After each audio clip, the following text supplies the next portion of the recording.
अगर कोई गलती कर रहे तो उसको सुलझाएं। कितना सुंदर लिखा है, अगर पति और पत्नी एक ही थाली में भोजन करें तो वो मदिरा के तुल्य होता है। और भीष्म गीता में कहा गया, पति के जीमने के बाद पत्नी अगर उसी थाली में जीम रही है तो चारों तीर्थों के प्रसाद से बड़ा महाप्रसाद होता है।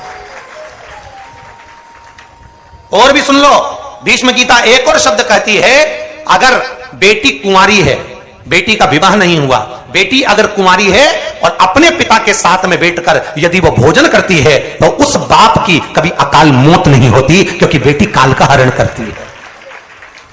गौ माता, बेटी और ब्राह्मण, ये तीन काल का हरण करने वाले होते हैं। कौन कौन? जम के बोलिए जरा। गौ माता, बेटी और ब्राह्मण।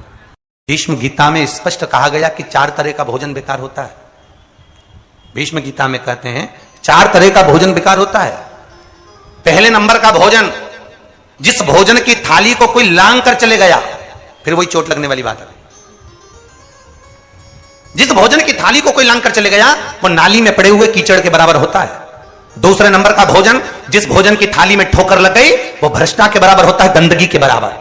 तीसरे नंबर का भोजन, जिस भोजन की थाली में बाल पड़ा हो वो दरिद्रता प्रदान करता है महाराज। और चौथे नंबर का भोजन, पति और पत्नी अगर एक ही थाली में भोजन कर रहे हैं तो वो मदिरा के तुल्य होता है महाराज।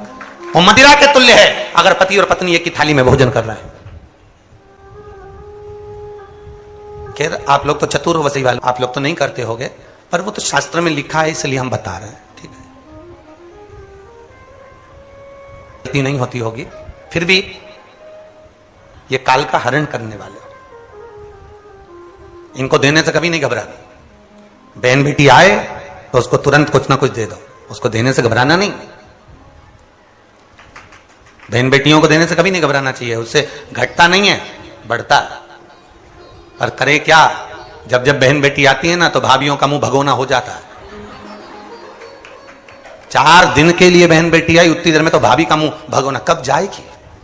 और तो और बच्चों पे चौकीदारी बढ़ जाती, बच्चों से कहते जा दादी के कमरे में बैठ जा, तो बच्चे कहते मम्मी तू तो बोलती थी हमेशा पढ़ने बैठ जा, पढ़ने बैठ जा, अब तो न तू कहती कि दादी के कमरे में बैठ जा। तो मम्मी बोलती जब तक बुआ यार है तू दादी के कमरे में दे।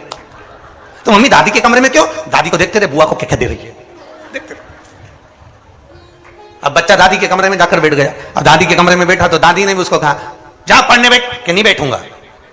अरे पढ़ने क्यों नहीं बैठता? नहीं बैठूंगा। बुलाऊं तेरी मम्मी को? बुला लो। उन्हीं ने कहा जब तक बुआ रहे जब तक नहीं रहे।